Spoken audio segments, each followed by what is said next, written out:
31st night 2025 সাল লেখা থাকবে সেখানে। তার উপরে এগুলো প্রতিহত করার মতো কেউ নাই। কেউ যদি বাধা দেয় তাহলে বলবে এ হলো জঙ্গিবাদ, কথা ঠিক কিনা? কেউ যদি বাধা দেয় তাহলে বলবে এ হলো মৌলবাদ।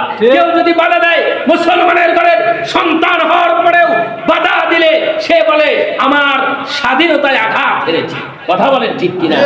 দুনিয়ার আকাম কুকাম করবে, ইসলাম বিদ্বেষী কাজ করবে, যা আল্লাহ পছন্দ করেন না, যা আল্লাহর নবী পছন্দ করেন না, যা আল্লাহর কোনো তরিকায় চলে না, যা নবীর কোনো তরিকায় চলে না। তুমি নাম ধারণ করো মুসলমান, এরপরে তোমাকে বাধা দিলে তুমি বলে মৌলবাদ। আসলে তুমি আসতেছে না 31st নাইট, এই রাতে দেখবেন গোটা বাংলাদেশে কি হয় না হয়।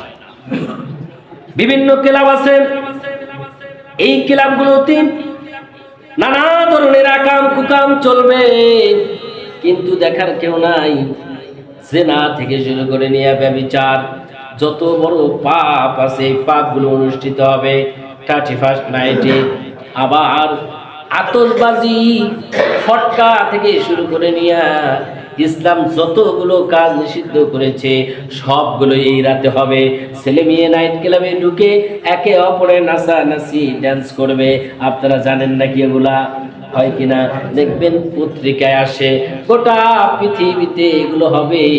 আমার ভাইরা, বিধর্মী রাষ্ট্র যেগুলো, সে রাষ্ট্রতে হয় সেটা হলো ভিন্ন কথা, কিন্তু আমরা 90% মুসলমানের দেশে নাইট ক্লাব নাম ধারণ করে যদি নাচ নাচানাচি ড্যান্স এগুলো যদি হয়, তাহলে কি আমাদের ইজ্জত সম্মান থাকে?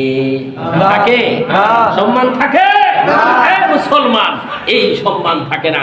আপনি দেখবেন সিরাজগঞ্জ শহরে এলিট ব্রিজ দেখবেন শুরু হয়ে গেছে, ওখানে বিভিন্ন মোমবাতি জ্বালাবে, লেখা থাকবে 2025 সাল লেখা থাকবে সেখানে।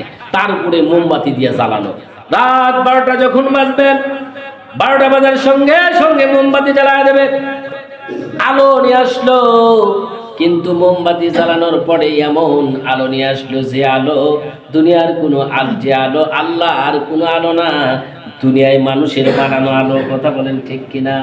এদিকে মোমবাতি জ্বালায়, মানুষকে আলো দেখায়, ঘরের মধ্যে যায় আলো নিবে, দেখা কাম চালায়, কথা বলেন ঠিক কিনা?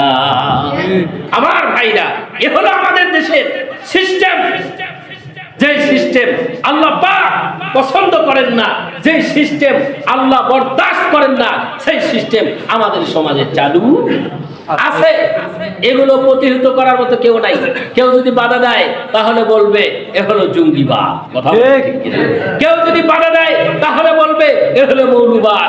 কেউ যদি বাধা দেয়, মুসলমানের ঘরের সন্তান হওয়ার পরেও বাধা দিলে সে বলে আমার স্বাধীনতায় আঘাত হেরেছে, কথা বলেন ঠিক কিনা?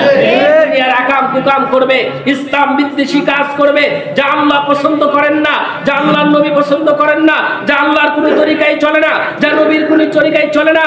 তুমি নাম ধারণ করো মুসলমান, এরপরে তোমাকে বাধা দিলে তুমি বলে মৌলবাদ। আসলে তুমি টাটকা শয়তান, কথা বলেন ঠিক কিনা? আমার ভাইরা, আপনার অন্যায় যদি দেখেন, প্রতিবাদ করার কথা বলেছেন কে?